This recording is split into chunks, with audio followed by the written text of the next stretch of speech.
Hello. This video is Psychic Awareness Part 1. I don't know when I'll do Part 2, but I call this Part 1 because I know I've been called to do a lot of videos as they relate to our psychic abilities, how they manifest, what do they mean, etc., etc. So I have my handy dandy notebook. And I had like a memory come back to me this morning of me being really into Blue's Clues, and that was like my favorite show, and my favorite color is blue. And I don't remember the guy's name, but how he always had his little handy dandy notebook. So I have mine here, and I'm just gonna jump right into it and try and make this as simple as possible. I have went over this like 1,000 different times, but I realized that these downloads, as they come to me and as I translate them, are encrypted so that the ones who know and can watch and understand, and the ones who don't think that, I'm crazy or this is some woo-woo or whatever the hell. So, getting right into it. What are we doing when we access our intuition, our psychic abilities, when we channel or meditate, when we connect to Source, God, our spirit guides, different deities, different energies, ETs, etc., etc.? What are we doing when we're using our psychic abilities? When using our psychic abilities, the most important thing is to be grounded in the body. I feel like there's a misconception around that, as we associate our psychic abilities with our higher energy or higher chakra centers, which is very much true. However, our root chakra and our sacral chakra, I know this through experience, are our first energy centers, or our first psychic centers. So it's very important to understand how much like our body is needed in order for us to really hone in and use these abilities to their full capacity. So just reading this again. When using our psychic abilities, the most important thing is to be grounded in the body. Your body is your macabre. Mer meaning light, ka meaning space, ba meaning body. I made a video on grounding in the macabre, and I explained it thoroughly. I definitely recommend you to watch it to kind of understand what I'm getting at here. Macabre also translates to your vehicle, your chariot, or my personal definition, it's your macabre, your body is your personal spaceship. This is how you move, and this is how you travel through this realm. Your body houses the mind, and through the breath, you can connect to spirit.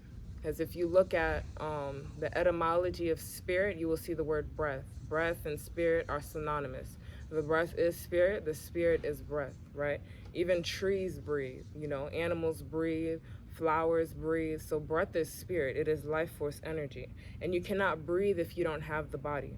Your body houses the mind, and through the breath, because you can't breathe if you don't have a body, you connect to spirit. This is your trinity, your mind, body, and spirit, right? And that essentially is the macabre. If macabre is light, space, body, the space also kind of translates to spirit or soul. Light would essentially be the mind, right? Your macabre is your trinity, your mind, body, spirit is what allows you to travel throughout this realm.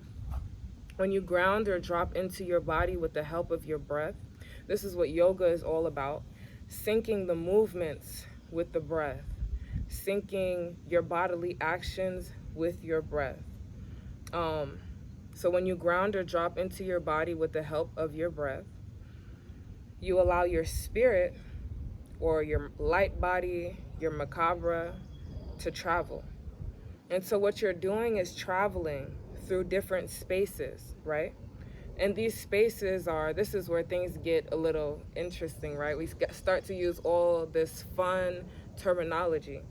These spaces are different dimensions, different planes, different realms, and different timelines. This is as simple as you going from room to room in your house, right? My room in my house is completely different from the kitchen. It is on a different plane. My room is upstairs, the kitchen is downstairs. Those are two different planes.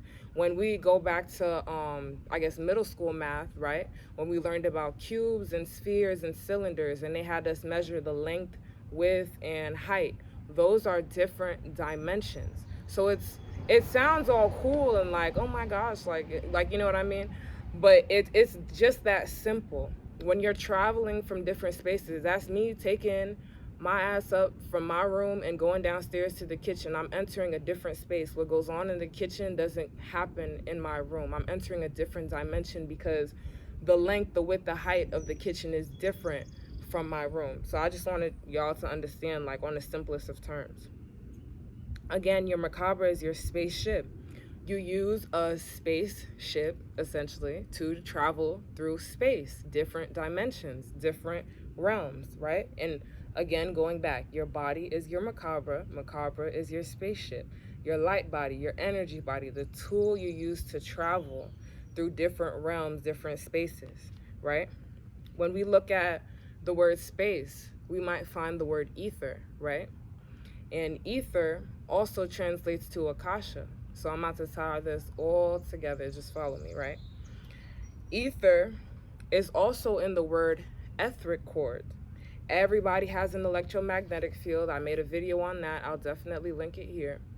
Your electromagnetic field, if you pull up a picture of it, is comprised of a whole bunch of different strings. Each string is an etheric cord. This is how it came to me.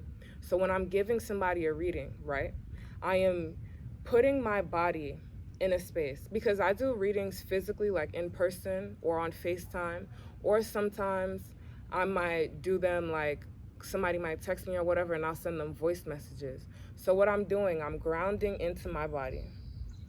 I'm using my breath, and then I'm allowing my mind, body, spirit, my trinity, my light body, my energy body, whatever word you want to use, your macabre, to travel to this person's space, to their electromagnetic field.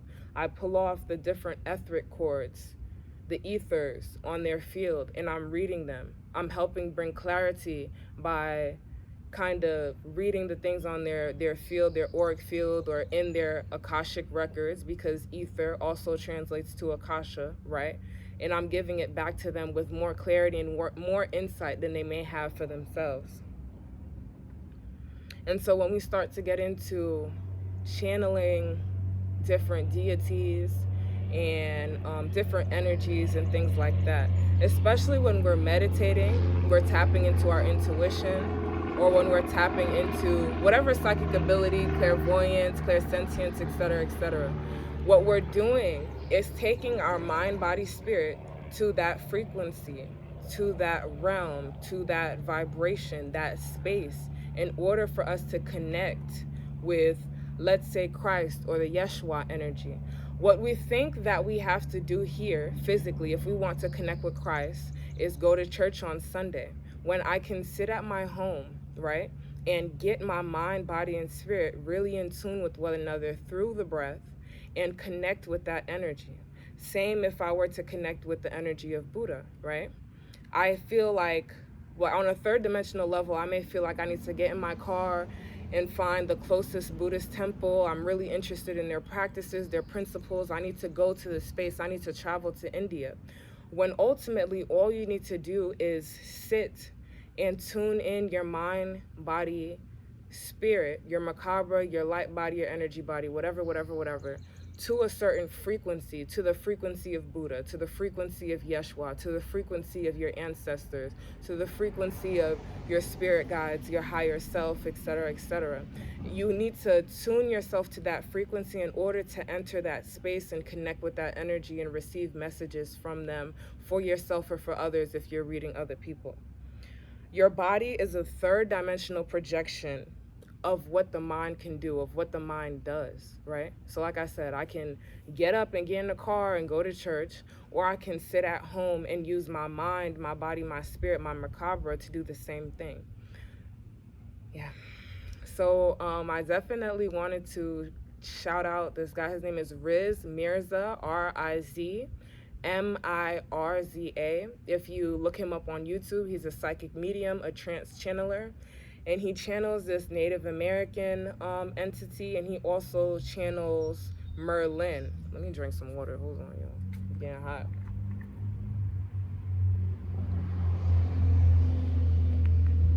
So he's a trance channeler.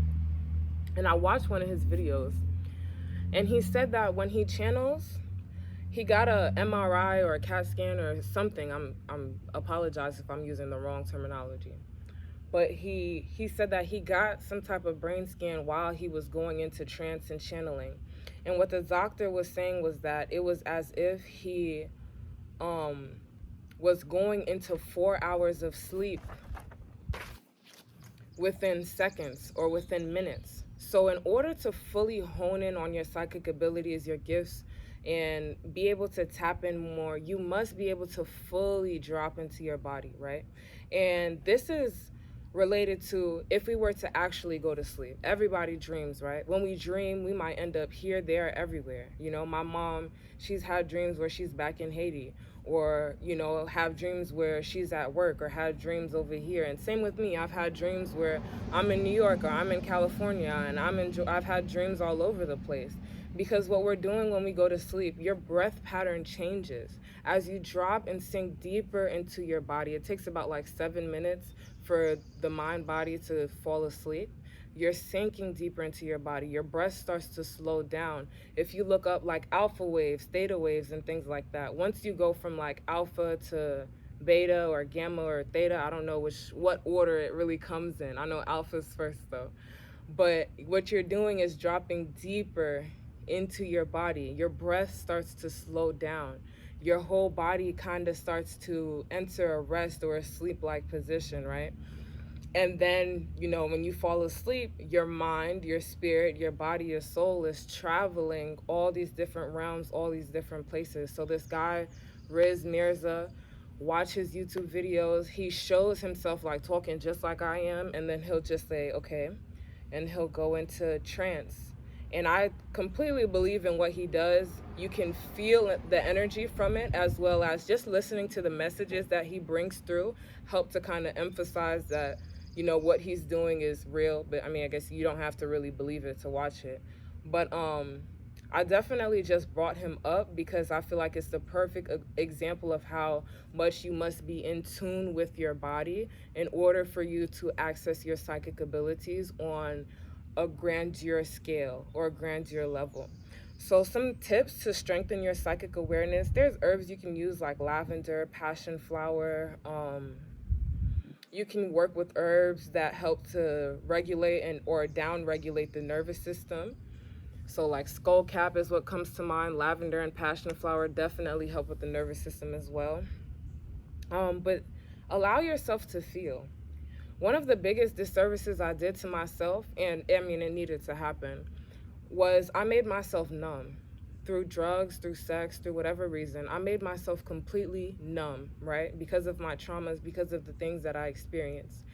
And not knowing that my sensitivity was my superpower. Now I completely understand that. So whenever a situation happens and I feel my nervous system reacting, I feel my breath pattern changing, I feel anger, I feel sad, I allow myself to feel. I don't just get up and go on my phone or go find the nearest thing to do. I like to this damn iPhone of mine, I'm looking at the phone because anyway, it overheated. So just finishing up what I was saying, I like to bathe in my emotions. I like to allow myself to feel now because I understand that my feeling and my sensitivity is my superpower. The trick ultimately is to allow yourself to feel and express your emotions, but not take on other people's feelings and not feeling what other people are trying to force on you or trying to make you feel, right? So you want to strengthen your psychic awareness, allow yourself to feel, allow yourself to really sit with the feelings. The feelings are what guide you. This is also what helps you travel. If we're looking at it astrologically, our emotions, like the moon is the emotions, but it also represents our soul as well, which would be our energy body or our light body, right? And then being present, being fully present in every moment. I kind of don't even like to text people when I'm watching a video or watching something on Netflix because I know that my attention is in many places at once. I like to be, like, multitasking is the biggest trick that they kind of put on us. It's very important for us to sit, to feel our emotions, to be present with our emotions, to be present in any activity that we're doing, so that our mind, body, and spirit can fully be in sync with what we're doing in the present moment. Practice visualization, strengthen your imagination. I feel like it is a inherent gift of any of us who are strong empaths or psychics or whatever you want to call it, who have strong intuitive abilities, etc., etc. It is very inherent and important for us to be able to visualize and see images in our mind, whether it's letters, numbers, or actual pictures. I just wrote a blog post actually about Psychomancy 101 and how to strengthen your pineal gland, how to strengthen your psychic gifts and abilities. So definitely go check that out. But yeah, I'm mad. My phone freaking overheated. I'm not. Am I mad? Who knows? I think I was mad before I started the video again. But that's really it. Just be present. Be in your body. Remember, your body is the #1 tool that's going to help you use your psychic awareness or your psychic abilities to its full capacity. Go check out Riz Mirza if you want a visual aid. And he gives a lot of hints and tips out as well about psychic gifts and how to use them and stuff like that. And I think it's just wonderful I love watching people do channeling sessions. I love watching people read others, like, even though I can do it. I like watching it outside of myself, right? So that's it. Psychic Awareness Part 1. Don't know when Part 2 is going to come out. Don't know if it might ever come out. Shit. But here's Part 1. There's a lot you can do with just this video. So like, share, subscribe, or maybe not, right? Do whatever you want. Peace.